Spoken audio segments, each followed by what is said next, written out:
This one point where the house was a disaster, so they split the house in half and said, girls clean that side, guys clean this side. And the guys watched Lauda, and they looked at each other and they said, can we trade for her? We'll just package a couple. And but it was amazing to see her push herself to serve. What else? What did God do in your life?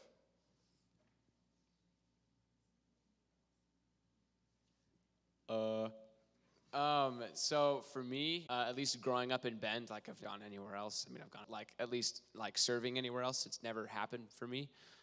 So I've been kind of 17 years of, I guess, living in a bubble of what Bend looks like, and especially this church, because I've been born and raised in this church. So I haven't really seen God work in a lot of other different ways culturally as well. So definitely going to Hawaii, it was really, really cool to see God work in different ways. And just kind of the atmosphere of Hawaii is really it's pretty awesome. It's a really cool experience because the Hawaiian people, we were working and helping to serve a lot of these people, and they maybe didn't have a lot of nice things, or maybe stuff wasn't. The church was a home, and it was really, really cool to see.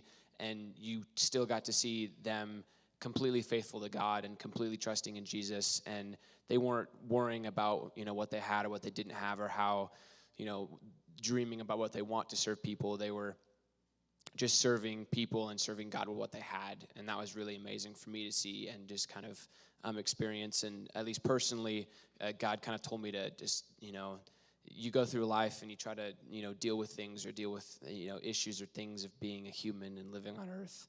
And you want to try to do it with your own strength, and it's going to fail you, no matter how strong you think you are. Even though you hit the gym, it's still hard. So at least God was telling me to just kind of stop trying to deal with things or solve problems or do things with my own strength, but to just kind of give up in a sense of stop trying with my own strength and just look and trust in him.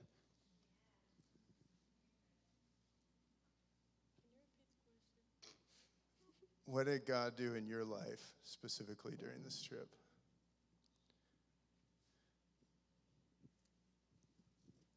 I think for me, I've kind of grown up in church because my dad's been a pastor my whole life.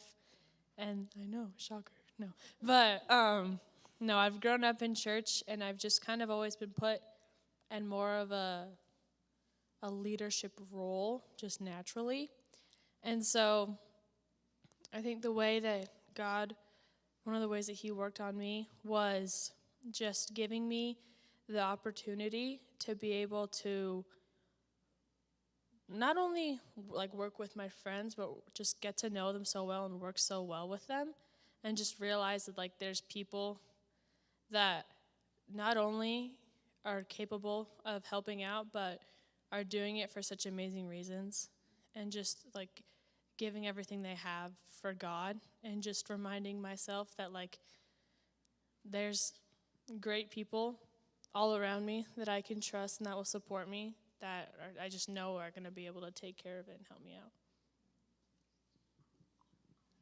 Pablo? I'm waiting for the best moment.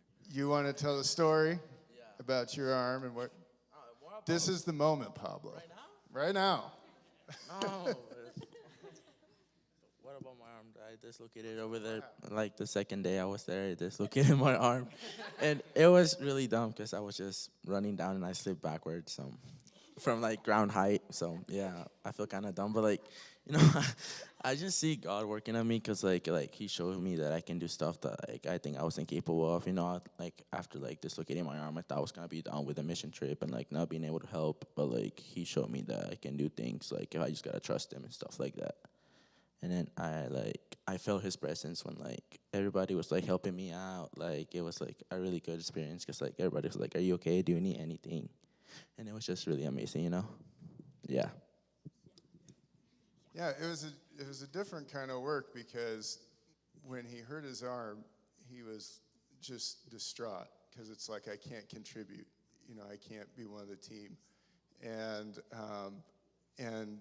God working through that to not just to say, you need to rest a little bit, which we kept having to say, like, stop hurting yourself. But to just sit in that and look for other ways for God to use him, and he did, and that was awesome. It's a mission trip to Hawaii, and there's this instant like, sure, mission trip, right?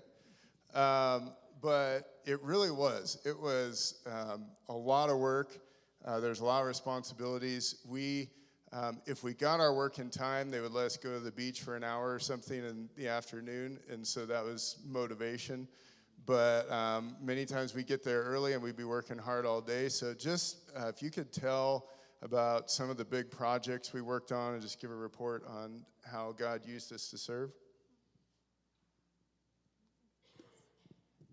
Okay, so in Hawaii, there are these big pits called emus. No, it's not the bird. This is not the bird. It is a big pit. It's IMU, right? Is that how it's spelled? Yeah, IMU. No, emu's EMU, right? I think. Yes. Okay, let's go. Thank you, public schools. Not really. Anyway, so they have these big. They vary in size, but the Bend Naz Church had two, and there was a smaller one and smaller. It's still pretty big, and then there was like a giant one, and they're full of like lava rocks, and they use them to like cook a bunch of food. Like their big emu pit, they use every year for Thanksgiving, and they cook like 75 plus turkeys on 600. Okay, yeah, my number was very, very, very off. Holy cow. Times a lot. So 600 turkeys, and they cook all those and give them out to the community and use their community garden and stuff.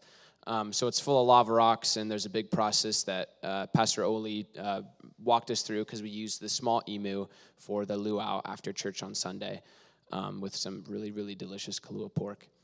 It was really good. But we cleaned out the big emu pit as a team, and that was a lot of work because it was a ton of lava rocks, and you have to like pull them all out, and we were all sore and tired, and it was pretty exciting. So that was one of the projects. Right around 4 or 5 tons of rock, and the rocks were at least the size of a bowling ball, some the size of 2 or 3 bowling balls. Yeah. And so that was one of the big guy projects. But the cool thing is it allows them to cook these turkeys for Thanksgiving for the whole community. So it's a big outreach that they feed, hundreds of families in the community through this. But yeah, it's a lot of work. It's a lot. A lot of interesting creatures came out of the rocks as we were moving them too. Like very true.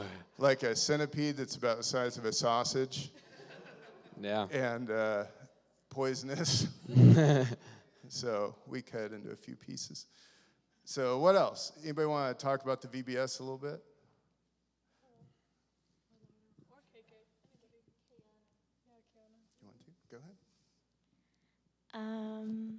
Probably is when all of our skits were really fun and being able to like perform them in front of the kids and then being interested.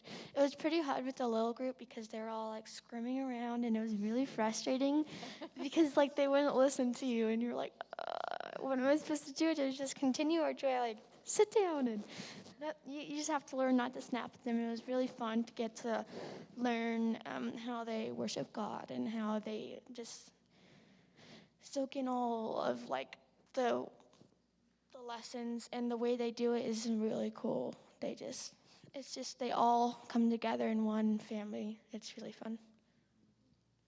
Yeah, so in Hawaii with the native Hawaiians, there's a lot of, hurt, skepticism towards missionaries. That's maybe a nice way of putting it, because in the past, and this has happened all over the world, but there are missionaries that came in and like, don't just receive Jesus, you have to get rid of your culture and get rid of this and get rid of that and change all this and dress like us and talk like us. And so there's really like we're good. And so to come in and have a VBS, it's actually a big deal for families there to even send their kids to a VBS, and many of them did.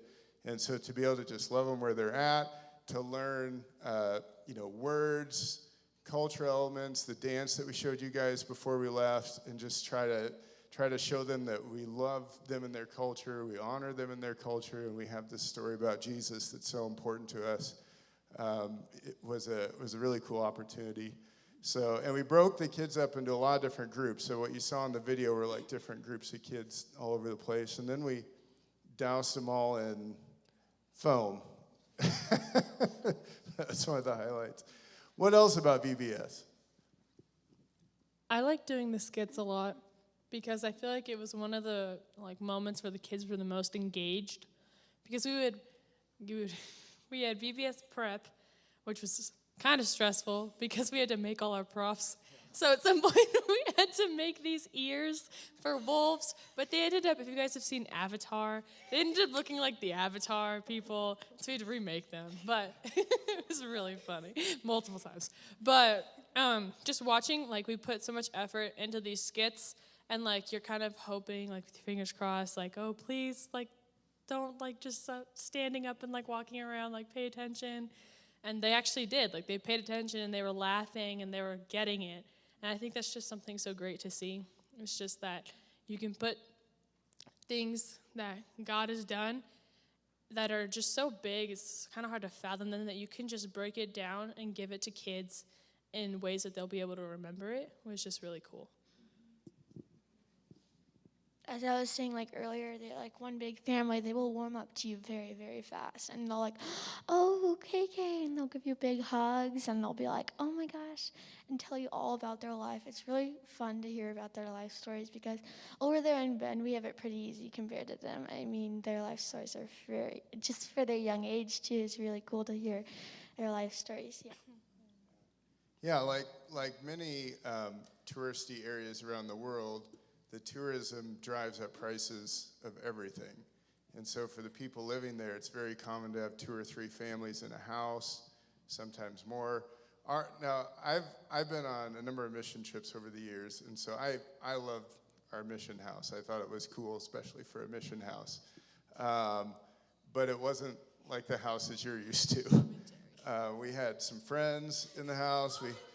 We had a couple of rats and mice. We had some lizards on the walls. We had cockroaches everywhere. So I was so excited that it was a solid mission experience. The girls, not so much at night. Okay, well, if you were to hear, you'd be laying down here. You're and you get your feet up on the point. Those are the geckos, though. Yeah, okay, well, we didn't know that at the time. Yeah. At one night, Laura, Zoe, and I all slept on a twin-size bed because we didn't want to. Zoe and I were sharing a queen on the ground, and we were in no way are we going to be on the floor with these mice, so we squeezed onto one twin-size bed. Who has slept on the bed? I slept in the floor. We started, together, and then she was at the end of the night. It's from Hawaii after the trip. I don't know when the right timing to say various things are, but I just wish all of you could have seen how hard these kids worked. I mean, they worked so hard. They were exhausted every night, but everything that they were asked to do, whether it was to clean or move rocks or paint or weed or whatever, they just had such positive attitudes. I was really amazed because, teens are not always like that. But they really worked as a team, and they supported each other, and they worked so hard. It was really impressive. And I know Hua was saying with the older kids, the kid in the VBS, they would listen and stuff. And then Kiana, I was with her group mostly, and it was kind of a different experience because they were the little preschoolers. But the kids persevered, and I think one thing they learned, even with the younger ones, is what resonates with their hearts, the little ones, is just to be loved. And so when the little ones were squirmy and running away, they, Nick or Kiana or Zoe or Pablo, would just scoop them up and love on them or hold them on their laps. And that was just such a beautiful, example of who Jesus is at every level, just being who that person needs at that moment. And there was this one little dude, his name was Warren.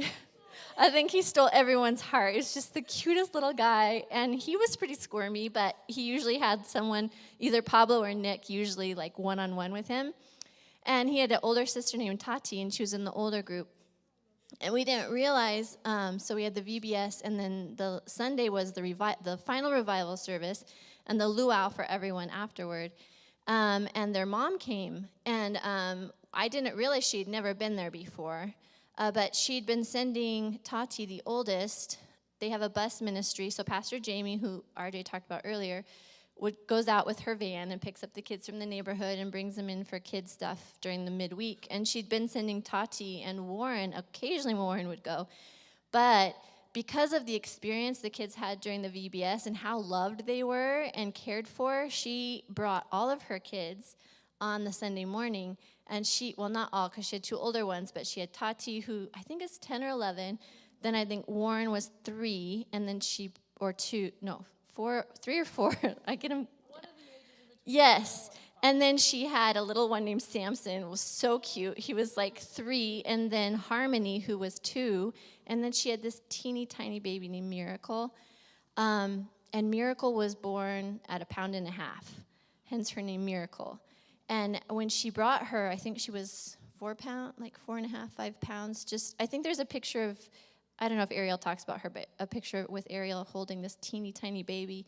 And the mom's name was Cheyenne, and she was I talked to her several times during that last service, and she was like, this is the first time in months where I have been able to rest and just be with people and enjoy them and trust that my kids are being loved and cared for. And she's like, this is the place I belong. She's like, I've been struggling with finding a community, and I know the service really touched her heart, but just the community feeling and knowing people cared for her family was so powerful to her. And so one of my big testimony points sorry, I'm taking up so much time, I'll just get it all out at once. But one of my big takeaways was just, like, they had laid that foundation, Pastor Oli, Pastor Mark, Pastor Jamie, in that community to love those kids. But these guys were able to come in, and that's how God works. You know, one tills the soil, one plants a seed, one waters, one gets to see the harvest. But every point is so important. And these kids got to come in at such a crucial place where this foundation had been laid and trust was being built. And then she got to see people love and care for her kiddos so that she could come into a place and say, I belong here. I'm safe here. And this can change my family. So that was really cool for me. 5 people give their hearts to the Lord, the mom was one of them. Yeah. Yeah, so 5 people gave their hearts to the Lord, and that mom was one of them. There were multiple families that either came back to church or said they were going to start coming to church. While VBS was going, we had a tent revival in the lawn, partly because of COVID regulations. And so we had adults coming in, and Pastor RJ and I got to preach, and some of the other pastors on the island. And so we were trying to hit every aspect of the family at once. It was really cool. But we are short on time, so any last thoughts real quickly? Uncle D? Uncle D? I would just say, church, you have a phenomenal group of kids. I can't say enough about them. I would normally get up first thing in the morning to try to get the shower and everything out of the way, and I would turn the stove on or get one pan out, and I'd have 2 or 3 kids out offering to help fix breakfast, which, that doesn't happen. You don't expect that to happen. If the gals would be out one morning to help fix breakfast, which usually they did, the guys would clean up. You didn't have to ask anybody. They just stepped up to the plate and got things taken care of. When the kids were at the beach or in the pit, the emo, obviously we had some dirty laundry. So I spent time at the laundromat where I met Ramona, who owned the laundromat, and stockbroker Joe. Was able to introduce Pastor RJ to Ramona. So it was just a way that I could reach out to them, and we invited them to church. Just about every place we went, people said, well, what are you doing with all these kids? and they're well behaved. And, you know, the community didn't expect that. But church, I can't say enough how great it was to be with these kids. And one more thing, Pastor RJ had a devotional on, I believe it was Wednesday night before we left. We talked about Isaiah chapter 6, and I think along towards verse 8, where it was, "Here am I, Lord, send me." And you got great kids. Amen. Amen.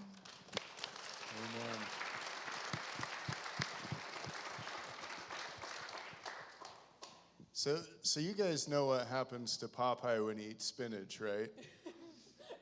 Uncle D in Starbucks is the exact same effect. It's an iced chai tea latte with 3 pumps of chai. That's right. That's right.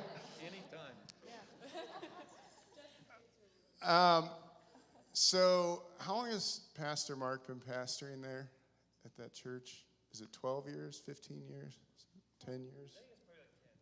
So Pastor Mark's been there 10 years. On a regular year, they'll have 3 or 4 mission teams come in. And he told me at the end of the trip that this was maybe the best team they've ever had as far as working hard. So you guys should be very proud. Very proud. And before we hear from Ariel, will you just thank them one more time for going? You guys are awesome. Can I say, even as you thank them, like, can you guys give them a round of applause? Because you guys, well, on many fronts. One, you funded this trip, basically. You guys were so supportive and very, very generous, even over the couple years it took us to actually get there. Your prayer support and letters were, like, kept everyone going. And then also, you guys are the ones that have raised these kids up. So, like, you guys have poured into them, so thank you so much for that. All right, let's go ahead and play that video from Ariel. Hey Bend Naz, good to see you. Pastor Ariel here.